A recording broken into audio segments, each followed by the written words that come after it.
শুভ সন্ধ্যা।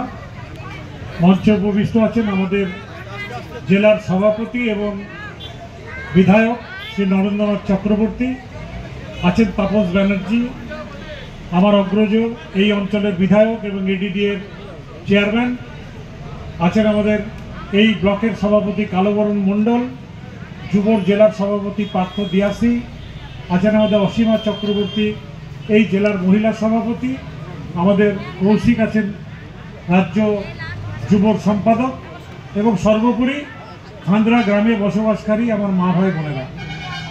দেখুন, এই গ্রামের সাথে আমার একটা সম্পর্ক আছে, নারীর সম্পর্ক। অনেকে হয়তো জানেন, অনেকে জানেন না।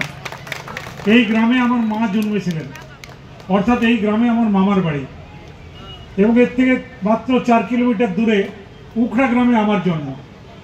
তো সুতরাং এই গ্রামের যখনই ডাক আসে আমি কখনো না বলতে পারি না। আজকেও যেমন আমাকে যখন বলা হলো খান্দ্রাতে সভা হবে, আপনাকে আসতে হবে, আমি কিন্তু সঙ্গে সঙ্গে বলেছিলাম আমি ঠিক সময়ে পৌঁছে যাব। সুতরাং আমি পৌঁছেছি এবং আপনাদের সাথে দেখা হতে আমি খুব আনন্দিত। দেখুন, এবারের যে নির্বাচন আগামী 13ই মে অত্যন্ত গুরুত্বপূর্ণ নির্বাচন। কারণ এই নির্বাচনে সিদ্ধান্ত হবে বা ঠিক হবে যে ভারতবর্ষে আগামী দিনে গণতন্ত্র থাকবে না থাকবে না। যেভাবে ভারতীয় জনতা পার্টি বিগত 10 বছর ধরে গণতন্ত্রকে ধ্বংস করছে, এই কথা কিন্তু আমি বলছি না। জানেন, ভারতবর্ষের অর্থমন্ত্রী ছিলেন বা এখনো আছেন নির্মলা সীতারামন।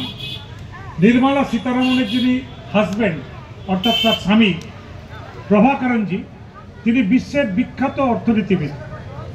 তিনি বলছেন যে এবারের যে নির্বাচন, সেই নির্বাচনে যদি আবার মোদী সরকার হয় তাহলে কিন্তু আপনাদের ভোটের অধিকার আর থাকবে না।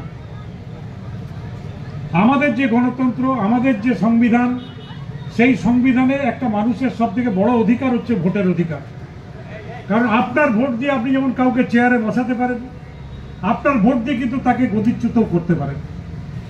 কিন্তু সবসময় চিন্তা করবেন যে ভোট যদি ভুল জায়গায় পড়ে তাহলে কিন্তু সেটা শোধরাতে গেলে আরো 5 বছর অপেক্ষা করতে হয়। কারণ বিধানসভার ভোট 5 বছর পরে হয়, পঞ্চায়েতের ভোট 5 বছর পরে হয়, লোকসভার ভোটটাও কিন্তু 5 বছর পরে হয়। তাই যেমন আপনার পরিবারের কোনো মেয়ের যদি বিয়ে লাগে, আপনি যেমন 10 জন বা 10টা ঘরে গিয়ে পাত্রর খোঁজ করেন এবং কোন পাত্রে আমি ভোটটা দেব, কোন পাত্রে আমি মেয়েকে কন্যাদান করব, সেই সিদ্ধান্ত নিতে 10 বার চিন্তা করেন। ভোটটা দেওয়াও কিন্তু আপনাকে চিন্তা করে দেওয়ার প্রয়োজন। দেখুন, আমাদের কয়েকটা সুবিধা আছে। আমরা এই বাংলায় 34 বছরে বামফ্রন্টের শাসন দেখেছি। আমরা ভারতবর্ষে 10 বছরে ভারতীয় জনতা পার্টির শাসন আমরা দেখলাম। বামফ্রন্ট যখন শাসন ক্ষমতায় ছিল, বামফ্রন্ট কিন্তু কোনো উন্নয়নের কাজ করেনি। বিশেষ করে আমাদের পশ্চিমবঙ্গকে প্রায় শ্মশানে পরিণত করেছিল। নতুন কোনো স্কুল করেনি, নতুন কোনো কলেজ করেনি, নতুন কোনো হাসপাতাল করেনি, নতুন কোনো কলকারখানা করেনি। বরঞ্চ সারা পশ্চিমবঙ্গে হাজার হাজার কলকারখানা তারা বন্ধ করে দিয়ে গেছে। 2014 সালের আগে পশ্চিমবঙ্গের মানুষ বিজেপি কি জিনিস জানতেন না।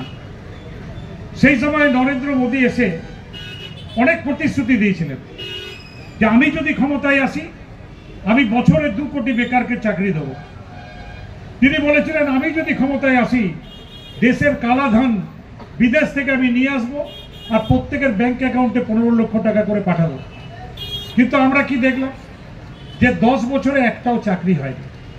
বরঞ্চ চাকরি যেখানে হতো, যেমন ব্যাংকে চাকরি হতো, সরকারি জায়গাতে চাকরি হতো, সেগুলোকে তিনি বিক্রি করে দিলেন, ব্যাংকগুলোকে বন্ধ করে দিলেন, এবং 2 কোটি বেকারের চাকরি তো দূরের কথা, যারা চাকরি করতেন তাদেরও চাকরিটা চলে গেল। এই ইস্টার্ন কোলফিল্ডে 2014 সালে কর্মীর সংখ্যা ছিল 1,67,000, আর আজকে ইস্টার্ন কোলফিল্ডে কাজ করেন মাত্র 57,000। অর্থাৎ 1,10,000 কর্মী খালি ইস্টার্ন কোলফিল্ডেই কমে গেছে। তিনি কি বলেছিলেন যে আমি হচ্ছি চাওয়ালা, আমাকে ভোট দিন। মানুষ ভেবেছিল যে একজন চাওয়ালা ভারতবর্ষের প্রধানমন্ত্রী হতে যাচ্ছে, তাহলে নিশ্চয়ই গরিবের কথা ভাববে, তাহলে নিশ্চয়ই গরিবের জন্য কাজ করবেন। কিন্তু কয়েকদিন আগে আসানসোলে একটা হাস্যকবির সম্মেলন হচ্ছে। একজন কবি বললেন যে ভারতবর্ষের প্রধানমন্ত্রী 10 বছরের পরে একটা দেশে ভ্রমণ করতে গেছিলেন, ঘুরতে গেছিলেন। তো সেই দেশের প্রধানমন্ত্রী আপ্যায়ন করে বললেন যে আমি 10 বছর ধরে অপেক্ষা করছি। বললো কেন? স্যার আপনার বানানো চা খাওয়ার জন্য। আমি শুনেছি আপনি চাওয়ালা ছিলেন। তো উনি তো চা বানাতে জানেন না, চা বানাতে পারলেন না। বললেন না, আমি তো কোনোদিন বলিনি যে আমি চাওয়ালা ছিলাম। আমি তো বলতাম আমি চা বিক্রি করতাম, আমি বানাতে জানি না। তো উনি ভারতবর্ষের জন্য কিছু করলেন না, কোনো নতুন জিনিস বানালেন না। যে ভারতবর্ষের সম্পত্তিগুলো ছিল সেগুলো তিনি 10 বছরে অর্ধেকের বেশি বিক্রি করে দিলেন, আর বাকি যেটুকু আছে সেটাও তিনি যদি আরো সুযোগ পান বিক্রি করে দেবেন।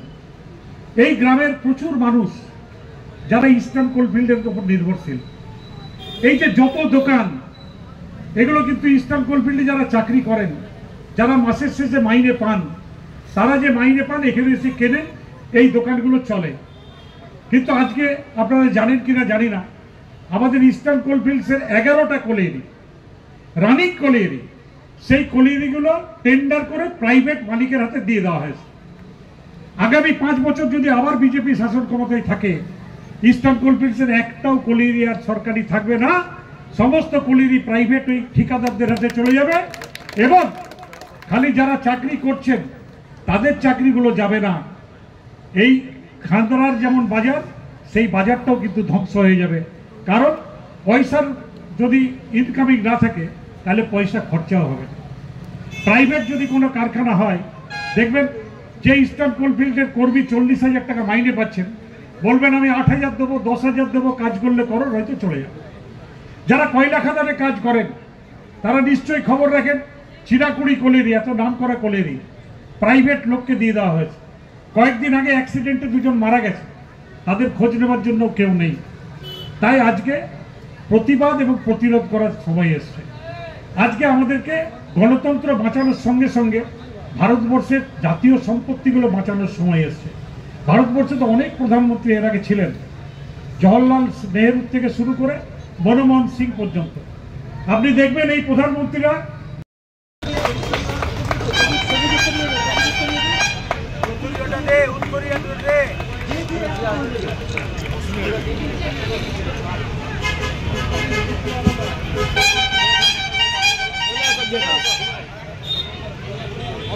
সালাম জানাই এবং জোহর জানাই।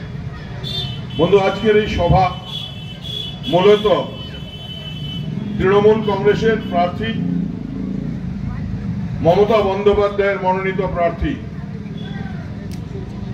কিংবদন্তি, জীবন্ত কিংবদন্তি অভিনেতা, 3 বারের সাংসদ, কেন্দ্রীয় মন্ত্রী এবং আসানসোল বাই ইলেকশনে জেতা আমার আপনার সবার এমপি শ্রদ্ধেয় শত্রুঘ্ন সিনহা মহাশয়ের সমর্থনে এবারে নির্বাচনে দুটো জিনিস। একদল মানুষ সাম্প্রদায়িকতার ছোলা নিয়ে রাস্তায় নেমেছে, রামের নামে ভোট চাইছে। আর আমরা যারা তৃণমূল কংগ্রেস করি, যারা মমতা বন্দ্যোপাধ্যায়ের সঙ্গে দল করি, আমরা উন্নয়নকে সঙ্গে নিয়ে ভোট চাইতে আপনাদের দরজায় এসেছি। বন্ধু, কয়েকদিন আগে, মাসখানেক আগে এক বন্ধুর মায়ের শ্রাদ্ধে চিত্তরঞ্জন গিয়েছিলাম। সকালবেলায় মর্নিং ওয়াক করতে গিয়ে চিত্তরঞ্জন রেল স্টেশনে দেখছি কিছু লোক বসে শতরঞ্জি বিছিয়ে একটা পাত্রে চালের সঙ্গে হলুদ রং মেশাচ্ছে আর সেগুলো প্লাস্টিকে ভরছে। আমি প্রথমে ভেবেছিলাম বোধহয় পোলাও বানাবে। তারপর জিজ্ঞেস করলাম, ভাই এটা কি? বলে ये राम जी का प्रसाद है। हम राम जी का प्रसाद चित्तरंजन स्टेशনের কলের জল, চিত্তরঞ্জন বাজারের চাল আর দোকানের হলুদ দিয়ে রামজির প্রসাদ। আসলে এই খেলাটাই খেলতে চাইছে বিজেপি। কোথাও এক মুঠো চাল নিয়ে দরজায় দরজায় পৌঁছেছে আর বলছে রামজি কা প্রসাদ। আমি তো বলি রাম কা নাম বদনাম না করো।